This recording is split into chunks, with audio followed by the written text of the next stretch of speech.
వ్యత్యస్తపాదమవతంసిత బర్హి బర్హం సాచీకృతానున నివేశిత వేణురంధ్రం తేజః పరం పరమకారుణికం పురస్తాత్ ప్రాణప్రయాణ సమయే మమ సన్నిధత్తాం.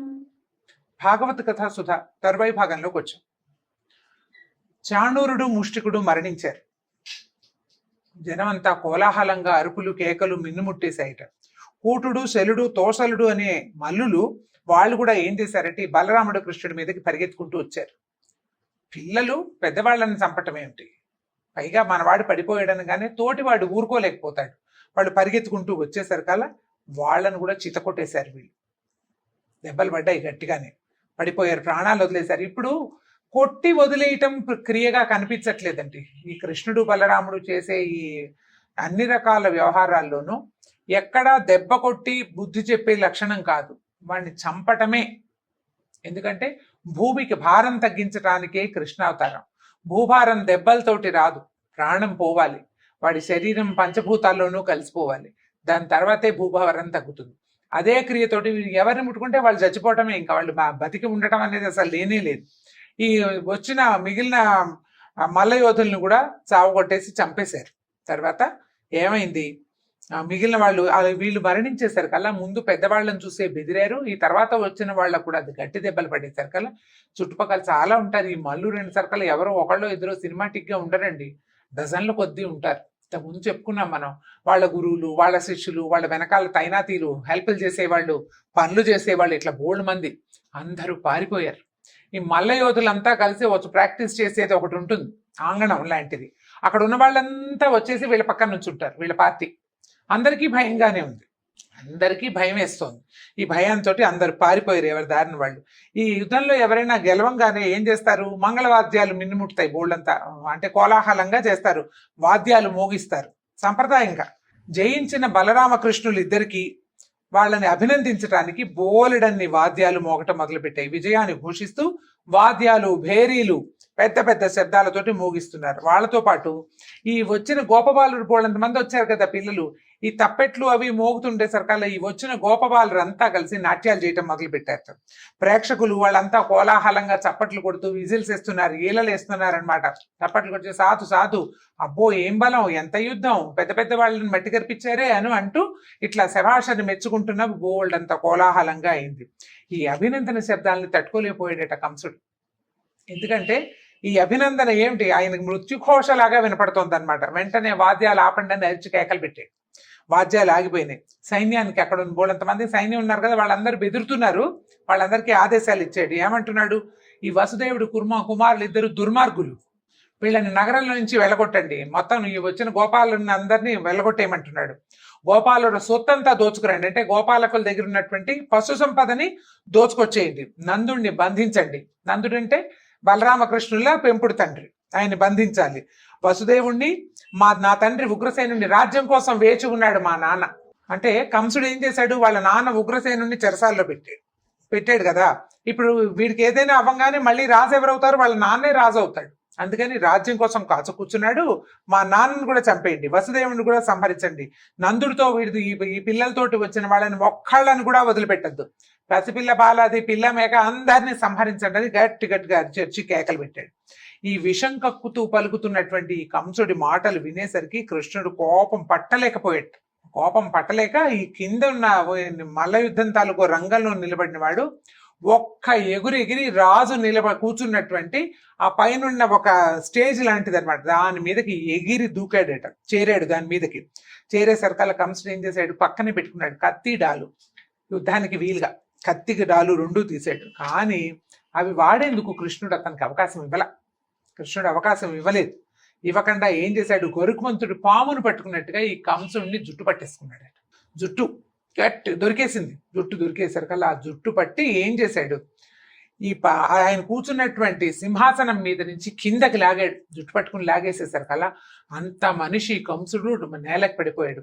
ఈ కిందకి పడేసరికల్లా అదే ఊపులో ఏం చేశాడు, ఆ జుట్టు పట్టుకుని రంగస్థలం మీదకి విసిరేశాడు. ఏ రంగస్థలం మీదైతే చాణూర ముష్టికుల్ని సంహరించాడో అక్కడికి విసిరాడట. ఇంత మనిషి లేచి వెళ్ళి అక్కడ పడ్డాడు.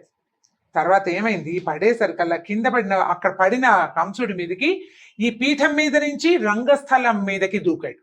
ఇక్కడి నుంచి అక్కడికి దూకేసరికల్లా ఏమైందట, విశ్వమంతా తన గర్భంలోనే దాచుకున్నటువంటి కృష్ణుడు అపరిమితమైన బరువు సమ్మెట పోటులాగా తగిలింది అతని మీదకి. ఇట్లా మోకాళ్ళతోటి దూకేసరికల్లా కాలు తగిలేసరికి కంసుడు మరణించాడు. ఎక్కువ దెబ్బలు తినలేదు. జుట్టు పట్టుకుని లాగి ఇక్కడి నుంచి విసిరి ఆయన మీదకి దూకాడు కృష్ణుడు ఆ కంసుడి మీదకి. ఆ దూకిన దానికి, ఆ తాకిడికి అతను మరణించాడు. పైగా కొన్ని సంవత్సరాలుగా ప్రాణభయంతో బితుకు బితుకు బితుకుమంటూ ఆ గుండె ఎంత పల్చబడిపోయినాయో దాని గోడలు. సంవత్సరాల తరబడి మృత్యుభయం, ఏళ్ల తరబడి. ఎప్పుడు ఎక్కడి నుంచి మృత్యువు తన్ని కబళిస్తుందో తెలియక నిరంతరము హరినామస్మరణ చేస్తూ అమిత పల్చగా అయిపోయినటువంటి అతని గుండె గోడలు పగిలిపోయినాయి ఒక్క దెబ్బకి. ఇంత బరువుని సహించలేక కంసుడు మరణించాడు. ఎట్లా చేశాడు, చనిపోయిన ఏనుగుని సింహం లాక్కెళ్ళినట్టుగా ఈ కంసుడిని కృష్ణుడు, ప్రజలందరూ హాహాకారులు రాజు రాజు అంటున్నారు. వీళ్ళకి రాజు కావాలని ఉందని చెప్పడం లేదు ఇక్కడ. హాహాకారాలు చేయటం, భయంతో, బాధతోటి, సంతోషంతో, అన్నిటితోటి పెద్ద పెద్ద కేకలు పెడుతుంటే శరీరాన్ని అతన్ని ఈ మల్ల రంగస్థలం నుంచి కిందకి లాక్కొచ్చాట. ఇప్పుడు చూడండి ఏం చేశాడు, ఇలా నిరంతరము ఎప్పుడైతే తాను మరణిస్తానని తెలుసుకున్నాడో, ఎప్పుడు తెలుసుకున్నాడు ఇది, దేవకీదేవి వివాహం అప్పుడు, ఆ రోజు కృష్ణుడి చేతులు అంటే అష్టమ గర్భ సంజాతుడి వల్ల మరణిస్తానని తెలుసుకుని అప్పటి నుంచి చనిపోయే క్షణం దాకా హరినామస్మరణే చేశాడు. విష్ణువే తనని ఈ రూపంలో సంహరించబోతున్నాడని, విష్ణువే దేవతల పనుపున భూలోకానికి రాబోతున్నాడని, ఎక్కడ ఉన్నా విష్ణువేనని భావించి భావించి భావించి ఉండి ఉండి ఉండి ఆ విష్ణువు చేతిలో మరణించంగానే ఆయనలో అతని తాలూకు ఆత్మజ్యోతి లీనమైపోయింది. కృష్ణుడిలో కలిసిపోయాడట కంసుడు. అందరూ చూస్తున్నారు, అట్లా చూస్తూ ఉండిపోయారు. ఈ కంసుడికి తమ్ముళ్ళు ఉన్నారు చాలా మంది, న్యగ్రోధుడు, కంకుడు మొదలైన వాళ్ళు 8 మంది, మొత్తం కంసుడు వాళ్ళు 9 మంది. వాళ్ళు ఏం చేశారు, ఈ దుర్మరణం తన అన్న, అసలు ఏం పెద్ద యుద్ధము జరగలేదు, ఏమిటో బాహుబాహి మా యుద్ధం జరిగితే ఒక రకంగా ఉండేది, అంత యుద్ధం ఏం లేదు, చాలా చిన్న చిన్న దెబ్బలతోటే మరణించాడు. దాంతో వాళ్ళంతా రాజుగారి తమ్ముళ్ళు ఎందుకు ఊరుకుంటారు, మా అన్నయ్యని ఏదో చేశాడని వాళ్ళంతా వచ్చేసరి కల్లా ఏం చేశాడు, సింహం చిన్న పొన్న జంతువులు చంపినంత తేలికగా కంసుడిని చంపగలిగిన వాడికి వాడి తమ్ముళ్ళేం లెక్క, అందరినీ సంహరించేశాడట కృష్ణుడు. దేవతలు ఆకాశం నుంచి పుష్పవృష్టి కురిపించారు, పువ్వుల వాన కురిసిందట. బ్రహ్మాదులు పైనుంచి దేవదుందుభులు మోగినాయి. ఎంత పట్టరాని ఉత్సాహంతో భూమి మీద మానవులు, ఆకాశంలో దేవతలు కోలాహలం చేశారట. ఈలోగా ఏమైంది, ఈ కంసుడి భార్యలు, అతని సోదరుల భార్యలు పరిగెత్తుకుంటూ వచ్చారు. వీరమరణం చెందినటువంటి తమ భర్తల శరీరాలని చూసి ఓహో అని ఏడ్చాడు అందరూ. మరి దుఃఖిస్తారు, భార్యలకు సహజమైన దుఃఖం కదా, భర్త దుర్మార్గుడైతే పోతే పోయాడని అనిపించదు. భర్త లేకపోతే తమ సౌభాగ్యం కోల్పోయామని బాధపడుతూ వాళ్ళందరూ ఏడుస్తుంటే కృష్ణుడు వాళ్ళందరినీ ఓదార్చాడట. ధైర్యంగా ఉండమన్నాడు, నేను మిమ్మల్ని ఏం చేయనని వాళ్ళకి ధైర్యం చెప్పాడు. అక్కడి నుంచి మరణించిన వారికి ఉత్తర క్రియలు చేయించమని గట్టిగా ఆదేశాలు ఇచ్చాడు. దేవకి వసుదేవులు ప్రేక్షకులలో కూర్చుని ఉన్నారు. మొదటే చెప్పాం మనం, వాళ్ళని కూడా పిలిపించాడు. ఈ పిల్లలు తన కుమారులు ఎలా మరణిస్తారో వసుదేవుడు కళ్ళతోటి చూడాలి, దేవకి కళ్ళతోటి చూడాలని తల్లిదండ్రిని కూడా తెప్పించి కూర్చోబెట్టాడు అక్కడ. వాళ్ళు ఈ ప్రేక్షకులలో ఇచ్చి ఈ పిల్లల్ని చూస్తుంటే వీళ్ళకి తమ పిల్లలుగా తెలియలే, లోకేశులుగా తలిచారు వీళ్ళు. దేవతలే దేవుళ్ళే ఇలా దిగి వచ్చారని సంతానంగా భావించక వారి దగ్గరికి కూడా రాలేదట. నా పిల్లాడు ఇన్నేళ్ల తర్వాత వచ్చాడని దేవకిదేవి పరిగెత్తుకుంటూ రాలా. ఆ ప్రేక్షక జనుల నుంచి అట్లా చూస్తూ ఉండిపోయారు, భగవంతుణ్ణి చూస్తున్న భావనతోటి అలా ఉండిపోయారట. అప్పుడు కృష్ణుడు తెలుసుకున్నాడు తన తల్లిదండ్రుల ఈ స్థితి. వాళ్ళకి ఈ సమయంలో వాళ్ళకి తత్వజ్ఞానం కాదు తెలియాల్సింది, భగవంతుడిగా తనని తెలుసుకోకూడదు, వాళ్ళకి సంతానం అవడం కోసమే కదా తను పుట్టింది. అందుకని ఏం చేశాడు, లోకాన్ని మోహంలో ముంచేసేటువంటి తన మాయతోటి వాళ్ళ ఆలోచనల్ని మార్చేశాడు. విష్ణుమాయ మళ్ళీ వాళ్ళ మీదకి కప్పేలాగా చేశాడు. అప్పటి వరకు లోకేశ్వరులుగా కనిపించిన పిల్లలు తమ పిల్లలుగా, పసిబాలురుగా, ఇంకా పాల్గారుతున్న చెంపలతోటి ఉన్న పిల్లల్లాగానే అనిపించారు. వాళ్ళ దగ్గర పరిగెత్తుకుంటూ వెళ్ళారు అబ్బాయిలు ఇద్దరు. అప్పుడు తల్లి దుఃఖిస్తూ, నాయన ఇన్ని సంవత్సరాల తర్వాత ఇట్లా నా పిల్లల్ని చూసుకోగలిగానని దేవకిదేవి ఆనందంతో సంతోషం పట్టలేక కుమారులిద్దరినీ కౌగులించుకుని ఏడుస్తూ ఉండిపోయిందట.